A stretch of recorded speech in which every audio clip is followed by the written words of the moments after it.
Esnafın günden güne sıkıntıları katlanıyor. E-hacizle bütün gayrimenkullerine, bankadaki paralarına el koyuluyor. Dolayısıyla insanlar ödeyecekse ödeyemiyor. Biz demiyoruz ki faizini alma, yatırmadığımız vergimizi affet demiyoruz. Bir yapılandırma yapın. Yapılandırma yapıldığı zaman ne olacak? Ekonomide bir canlanma olacak. İnsanlar en azından elindeki paranın götürüp borcuna yatırıp işini idame ettirecek. Hurda araçlar trafikte. Yaklaşık 20 yaşın üstünde 8 milyon araç var. Toplam 34 milyon civarında araba var ülkemizde.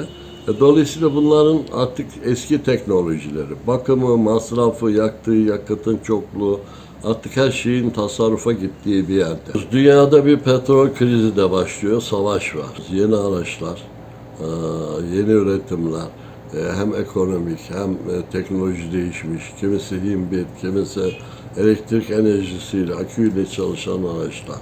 Trafikte rahatsızlık vermeyen, karbon üretmeyen, doğayı kirletmeyen sistem gelmiş. Biz hala 40 sene, 30 sene evvelki araçların hurdaya çıkmasıyla uğraşıyoruz. Yani tekliflerimizin hepsi makul, yapılması gerekli. Ülke ekonomisine en azından rahatlık getirebilecek işler. Yapılması lazım gelen birçok işin pratikte çözümlenmesiyle hem ekonomiye hem de devletin gelirlerinin artırması, her şeyden evvel huzurlu bir ticaretin idamesi için şart. Sosyal güvenlik priminden tutun diğer vergi borçlarına. Aynı şekilde hurda arabasından teşvikle bunu aldığınız zaman en azından piyasada bir yenilenme, bir hareketlenme olur. E-hacizle bütün malına mülküne el koyuluyor. Ülkede birkaç tane hem ekonomik kriz hem pandemi hem arkasından deprem vesaire bunların hepsinin birikintisi bir oldu. Şimdi böyle bir şey yaparsanız diyor en azından ben borcumu taksitlendiririm, ödeyebilecek hale getiririm. Yoksa bu vaziyette ödeyemiyorum diyor. Bu bir affedilme değil. Bu borcun taksitlendirilme modeli kabul edilmeli ve insanlar bunu rahatlıkla ödeyebilmeli. Yoksa bu şekilde hem piyasalar kilitleniyor hem de insanlar mağdur oluyor.